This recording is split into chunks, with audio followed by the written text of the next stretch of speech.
Good day, everyone. I am Leah Pueblo together with Miss Rose Jean Arias. Our report is all about cutting threads. But before that, we proceed in our formal discussion. I just want to read first the objectives of our topic. So, the objectives is by the end of the lesson, you will be able to correctly identify and state the different parts of the screw threads. State the correct order and condition to successfully complete threading operation. Know the different ways in which screw threads can be produced. And lastly, know all safety precautions in relation to producing screw threads. So what is thread? Thread, it is a low cost of a point which moves around and along a cylinder at a constant rate. So the helix is the basis of all screw threads. And what is thread cutting or cutting thread? Thread cutting is a process of generating a thread. It is used for the productions of threads on the outer surface of a cylinder or on the inner surface of a bore. So the threading is a fundamental metalworks process. So no manufacturer should ever take machining thread for granted. And this is the diagram of us through a screw thread. So they have an axis which is this is mo diri part ang axis gitawag axis. In the lower part they have a thread angle kanin diri dapita. And this in this side this is for external thread and the other side is for internal thread. So as you can see lahi siya o kanang gitawag natag sa bisa pag grano. So in this one, this is the root and the crest. Muna diri gitawag crest. Ang sukod niya diri og kuan abot diri is gitawag siya major diameter and minor diameter ang murag ang tunga dapit pa ang gitason. So muna siya gitawag og pitch. The height or a depth of a thread diri nga part. The franks, which is this crest, mani tawag o root, and this part is the axis.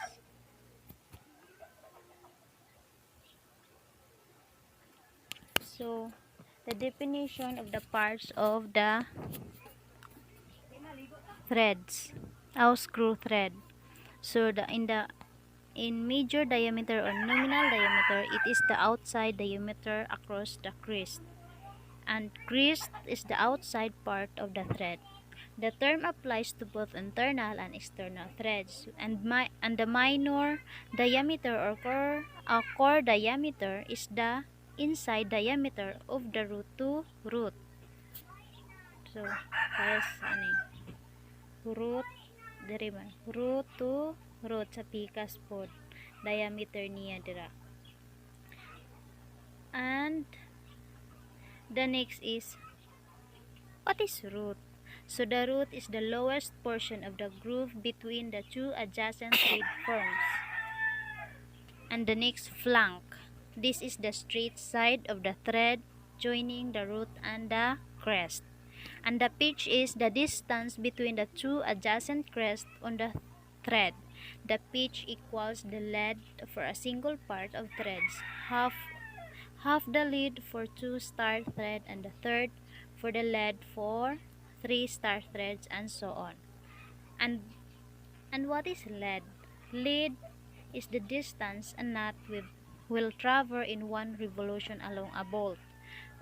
On single star threads, the pitch is equal to the lead, but they become different on multiple star threads. So, we have two main category of we have external thread and internal thread. And the external thread is the thread on a bolt which is As you can see, this is the picture of a bolt. One example of external thread. Makita nimo nga naa sa gawas ang iyang tawag og kanang grano. And the second is internal thread. So this is the form of internal thread, which is a knot. Ang naa sa sulod ang iyang grano. So types of threads. So the type of threads we have sharp V,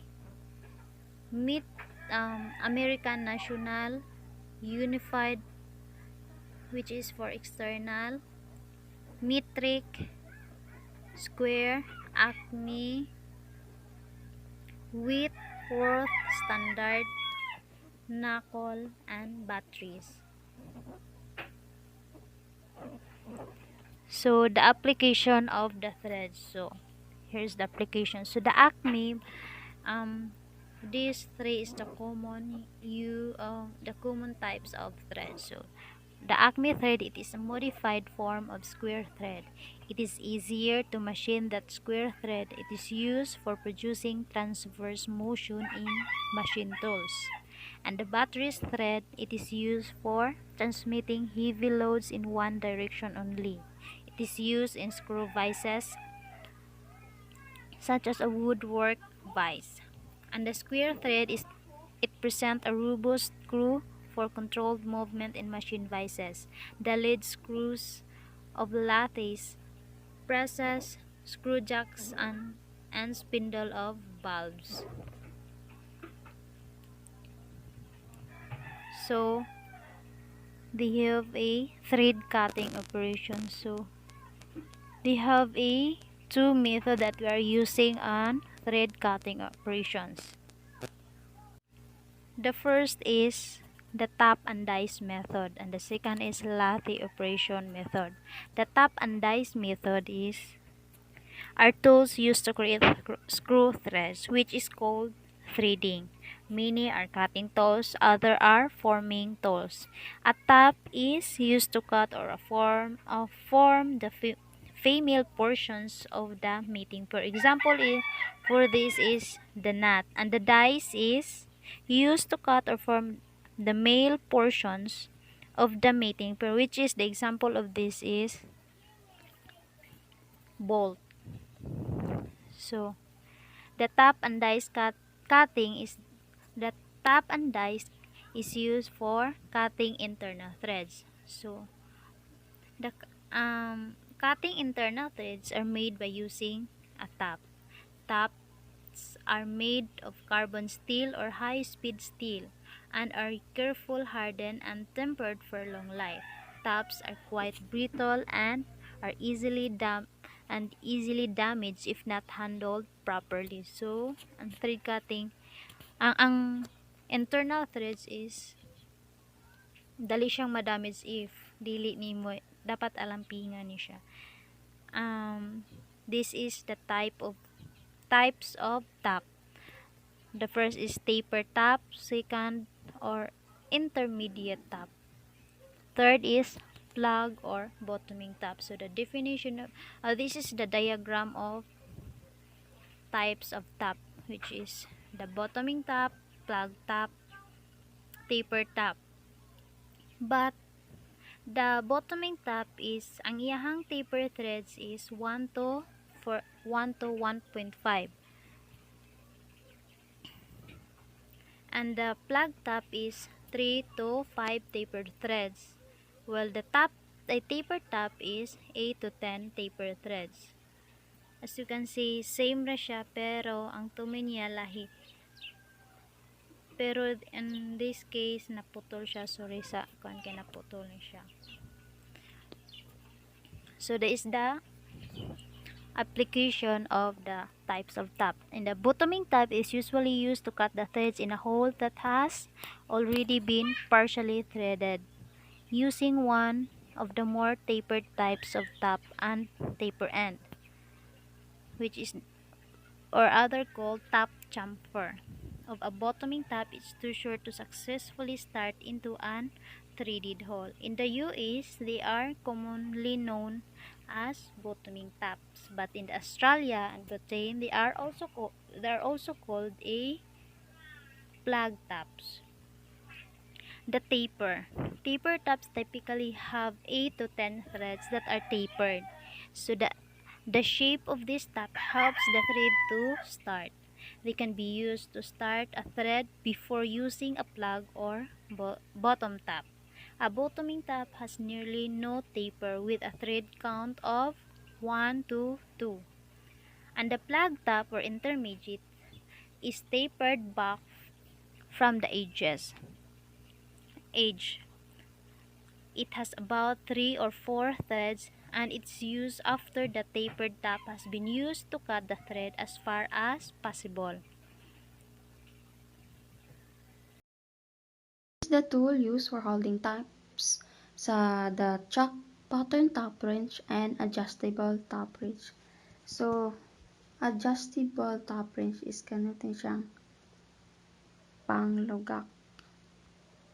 While this chunk is katuning panghupot sa ruska o ruska, panghupot siya sa ruska.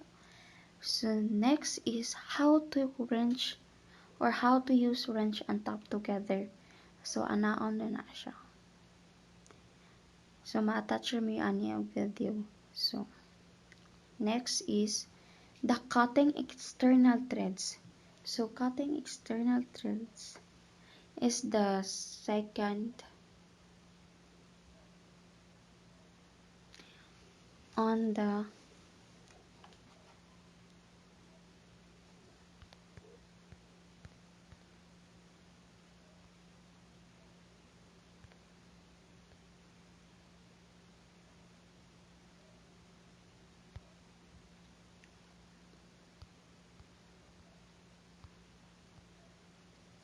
So next is the cutting external threads. So dies are used to external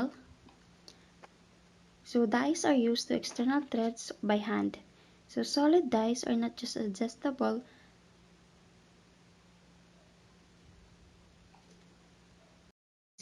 So dapat unahon nimo ang top before ka mo gamit sa die kay ang tops is dili siya adjustable para sa sukod sa dies. So next are chamfer, the rod end before you start using the die. So dapat ang rod mao man isa ka mo starts sa die. So next is start the top square. Use a cutting solution where necessary.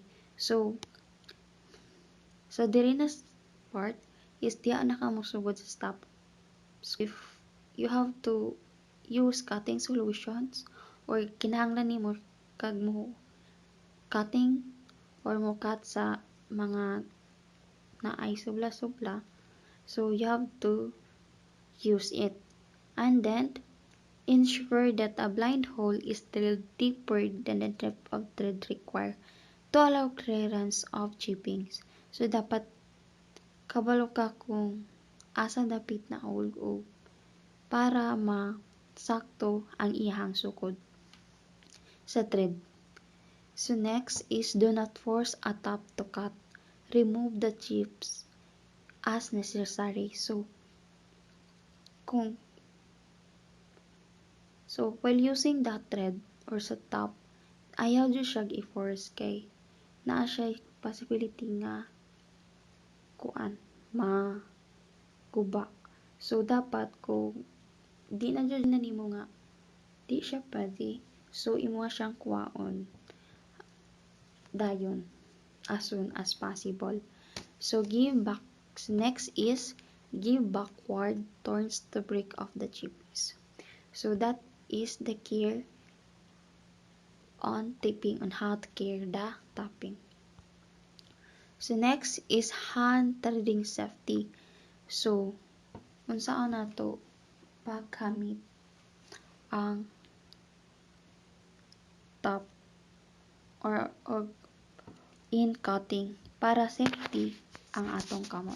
So when using the top or die, use compressed air to clean the piece that you are the thread 2.25. So, dapat na-compress air para makalimpyo sa imuhang hands. Next is chips from the work can be sharp, so use a brush to remove them. So,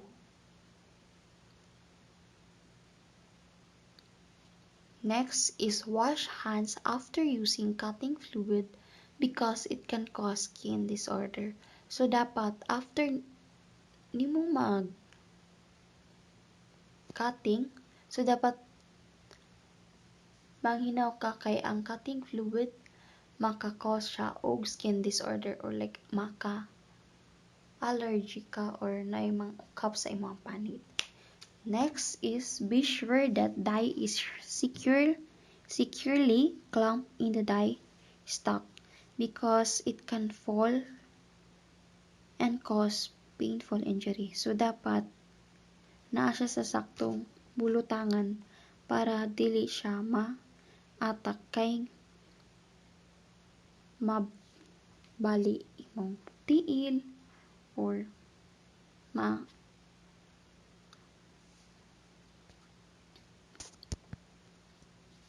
or makaan ka na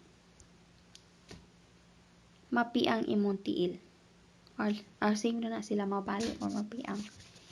So next is be careful when handling broken tops because they have sharp edge. So dapat careful ka sa mga broken tops. So in thread cutting on the latte. So thread cutting on the latte is a process or is a process that produces a helical ridge of uniform sections on a workpiece.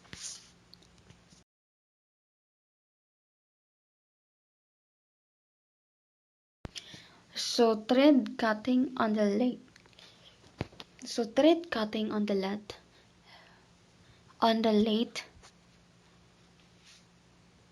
or sorry for my pronunciation in this word. So it is a process that produces a helical ridge of uniform sections on a workpiece. So this is performed by taking successive cuts with a thread tool bit of the same shapes as the thread form required. So work to be threaded may be held between centered in our trunk. So if held in our trunk, the work should be torn to the size and threaded before it is removed. So dapat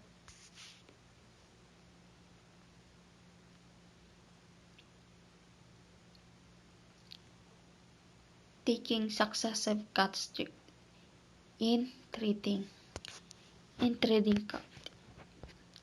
So next is how to cutting screw threads on the lathe.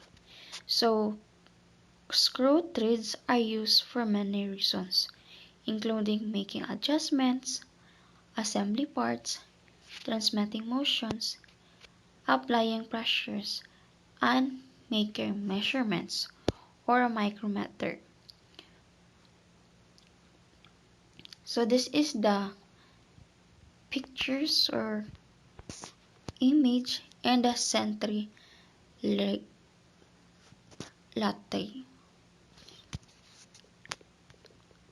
So this is the headstock assembly, the spindle speed selector, clutch, chip pan, apron,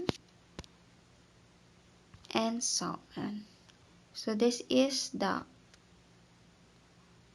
types or names in the central latte. So this is the steps involved in cutting threads on the latte. So first, obtain the required threads per inch or TPI by gearing up the machine using split knot. Second, sharpen the cutting tool to the required thread angle, for example 60 degrees. Next, set up the work and the tool is correct in positions with the compound slides swelled to half the thread angle. So next is engage a slow speed on the machine, and last but not the least, engage the split knot lever automatic feed with a thread using dial at the correct dictum. Next, advance the compound slide a small amount for the tip of cut. So dapat move along the work cutting a helical ridge, the pitch of which will be dependent on the gear train that has been set up. So next, at the end of the cut, disengage the split knot lever and bring the cross side forward the same time. So dapat i-disengage nimo siya pagkahuman nimo og cut. So next is reposition the carriage for a second cut. Bring the cross slide back to its original setting and advance the cut on the compound slide.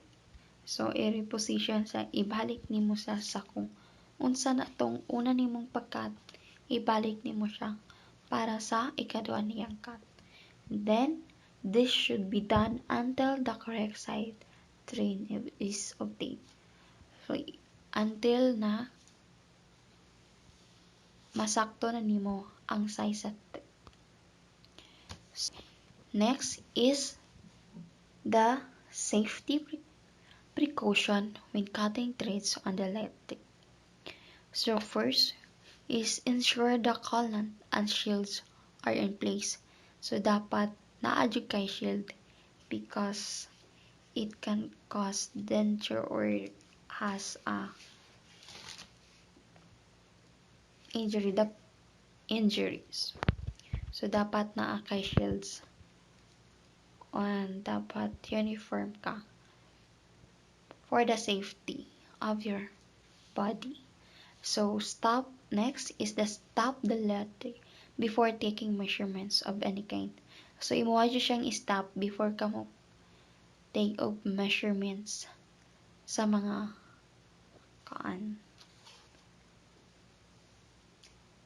screws or kay na possibility na makakause of dangers. So never use calipers or gauge on a rotating workpieces. So dapat ayaw kag gamit o so dili ka dapat mo gamit sa caliper in rotating workpiece. So make sure that the lead screw is clean and oiled before starting operations. So dapat ang lead screw is limpyo o with oil or before ka mo start sa operations. And apply cutting fluid coolant while cutting the thread. So kung mag-cut ka sa thread, dapat butangan siya nimo para mas mas dali siya or mas easy ra siya nga cut sa thread. So next is make sure that the machine oil is at the required level. So dapat ang machine oil is naara siya sa required level kay ug malapaw na siya possibility na magba. So I hope you have learned about the cutting threads. So if you have any questions or clarifications,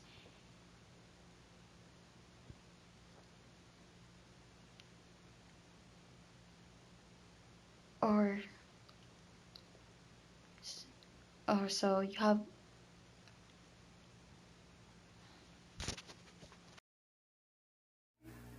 Before we end our formal discussion, I have a video to show na in order for you to learn of how to use a tap and dice to cut internal thread in order for you to understand clearly.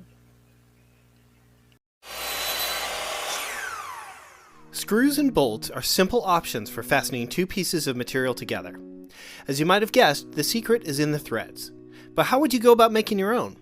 In this video, we'll go over the tap and die, a set of tools that allows you to make your own threads wherever you need them. A tap is a tool that cuts threads into a hole so that a bolt can be screwed into it. While they look similar to bolts, taps are typically made of high-speed steel that have long channels ground into the sides, leaving gaps in the threads. As the tap turns into a hole, these channels allow chips that are carved out of the material to break free and be ejected. Taps come in three main styles. Plug is the most common tap for general purposes. It has a slight taper, but allows for threading almost to the bottom of a blind hole. Taper taps start narrow and then taper to a full thread width. This means it's fairly easy to start when threading into a hole, but they may need to be turned farther in order to form a fully threaded hole. Bottoming taps are for forming threads in the full length of a blind hole. It's recommended to use a taper or plug tap first to form the initial threads. For every bolt, there is a corresponding tap with the matching diameter and number of threads per inch. Similarly, for each tap there is a corresponding drill bit size that you should use to drill the initial hole. These relationships are typically printed on the packaging for the tap, or they can be found through a quick internet search. If you're not sure what thread count a bolt is, you can use a screw pitch gauge to match one of its blades to the thread profile. Make sure you secure the piece to be tapped. This is one of the most important parts. Taps are very brittle, so if your tap or material moves too much, it will break off the tap in the hole. To avoid that, it's a good idea to use a vise to secure your material and align the hole so it's either directly below you or directly in front of you. Since taps are just bits, they need a tool to turn them. The trusty tap wrench is specifically made for this. Insert the square end of the tap into the adjustable jaws of the tap wrench and twist the handle that tightens the jaws. If you don't have enough clearance for the handle, you can use a T-wrench. These smaller alternatives are great anywhere a normal tap wrench won't fit. Now here comes the tricky part. Line up the tap of the hole, making sure that it's completely perpendicular to the material. Apply slight pressure to the tap and begin turning the wrench. You should feel the cutting threads begin to catch, so double check that the tap is straight and do not force the tap or it may break. After you've made a couple of full revolutions in the material, you can stop applying pressure. From here, after every full turn of the tap, give it a half turn in reverse. This will break the chips off and clean out the thread. Repeat this until the tap is completely through the material.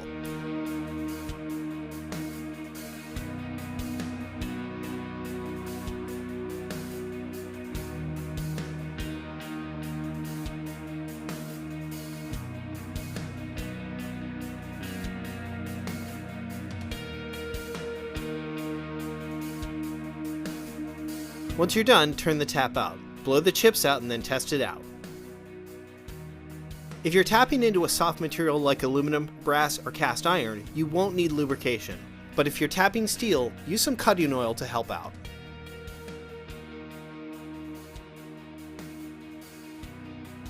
A die is basically the inverse of a tap. It cuts threads onto the outside diameter of a rod.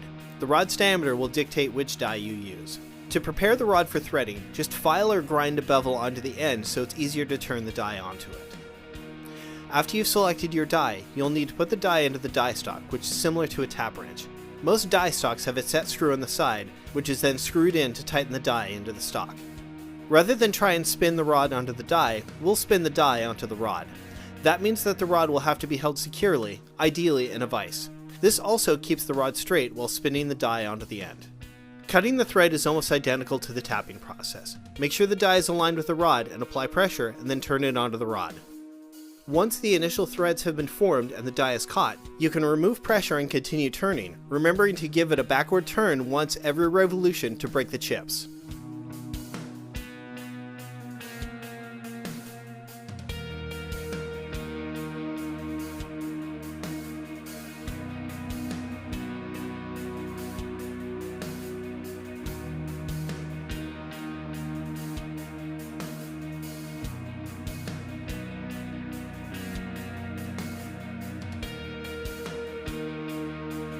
Once you've threaded the rod to the desired length, give it a test.